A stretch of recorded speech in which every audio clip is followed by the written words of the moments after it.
দেখেন, এটা অত্যন্ত গর্হিত একটা কাজ। কাজটা অবশ্যই ভালো একটা কাজ না। যে এই যে চাঁদাবাজি কোথায় ছিলেন, স্ত্রী কেন এতদিন কথা বললেন না? ভিডিওটি তো গতকাল রাতে ভাইরাল হয়েছে। রাতে ভাইরাল হয়েছে ভিডিওটা, স্ত্রী সকালে বললেন। একটা স্ত্রী এমনিতেও কিন্তু তার যাওয়ার কথা বিভিন্ন জায়গায়, হাজব্যান্ডের অনেক কিছুই জানে। স্ত্রী তো ভিডিও দেখে তো এটা বলতে পারে না, তার আগে কেন বললেন না? স্ত্রী যদি জেনে থাকেন, জেলখানা থেকে তো স্ত্রীর সাথে সাথে শুনেন নাই।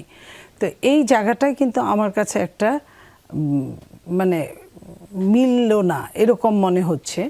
আর দ্বিতীয় কথা হচ্ছে যে আপনার এই যে তার যে সে যে সাক্ষ্যগুলা দিল, সে যে বলল ভিডিওতে, তাকে যদি মার দিয়ে ভিডিও করা হতো তাহলে কিন্তু তার ওইখানে বোঝা যেত।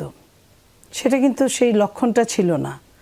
আর দ্বিতীয় কথা হলো যে এইগুলা কিন্তু নতুন কিছু না।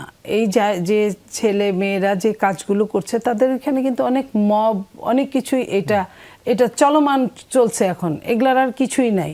ধরেন ঘটনাটা যদি অসত্য হয় তাও একরকম, যে চুরি করেছে, সে যে চাঁদাবাজি করেছে সে তো করেছে, তাকে এখন এটা বলে ওইটা বলে ওইটা বলে হতে পারে।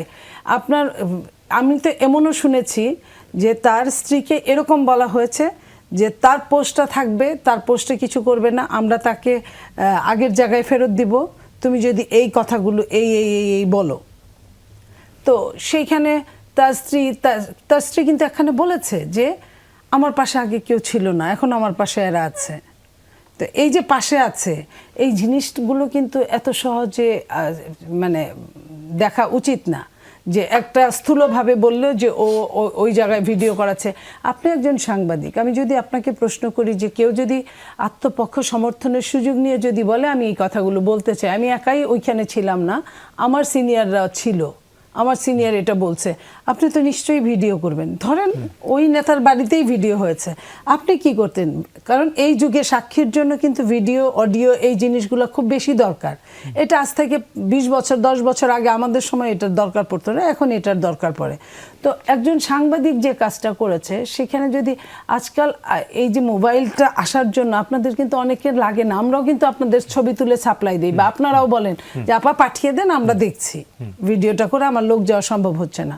তো এরকম এটা যদি হয়েও থাকে, আমি এটাকে খারাপ দৃষ্টিতে দেখি না। কিন্তু আমি যদি বলি যে তার স্ত্রী যে কথাটা বললেন যে আমার পাশে আগে কেউ ছিল না, এখন আমার পাশে এরা আছে, এবং আমি এটাও জানি তার যে অ্যাডভোকেট কোনো একটা জায়গায় এই অ্যাডভোকেট বলেছেন যে তার ব্যাপারটা এই দিনে তো আমরা আরও দেখব, এটা তো ট্রায়াল চলছে, আরও অনেক কিছুই আমরা দেখব হয়তো বা।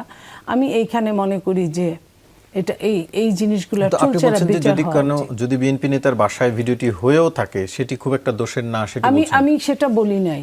বিএনপি নেতার কাছে যদি গিয়ে বলে, লাইক আমি এতদিন, আমি একজন সাবেক এমপি, আমার কাছে কেউ যদি বলে, আমি এটা তো আর আইন হাতে তুলে নেওয়া হলো না, আমার সামনে যদি কেউ বলে আমি তো ছবি তুলতেই পারি, আমি তার ভিডিও করতেই পারি একটা সাক্ষী রাখার জন্য, আমার যদি ফিউচারে কাজে লাগে আমি তুলতেই পারি। এখানে এটার উপর কিন্তু কোনো নিষেধাজ্ঞা নাই।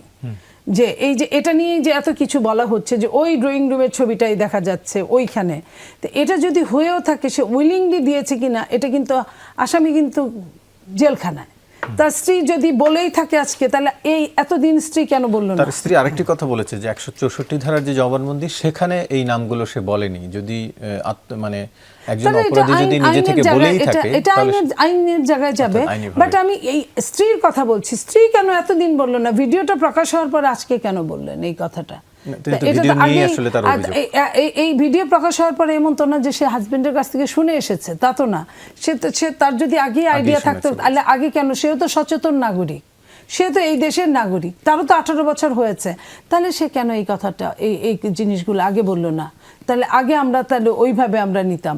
আজকের এই একটা কথার জন্য, এবং এই যে কোনোভাবেই হোক তাদের ওই জায়গাটা সরানোর জন্য, এই সিনিয়র নেতৃবৃন্দর এর সাথে জড়িত থাকার কথাগুলো, এইটা সরানোর জন্য তার স্ত্রীকে যে ব্যবহার করা হচ্ছে না অ্যাজ এ বিদগ্ধ সাংবাদিক হিসেবে, আপনারও কি মনে পড়ে না এটাতে ব্যবহার করাও হতেই পারে?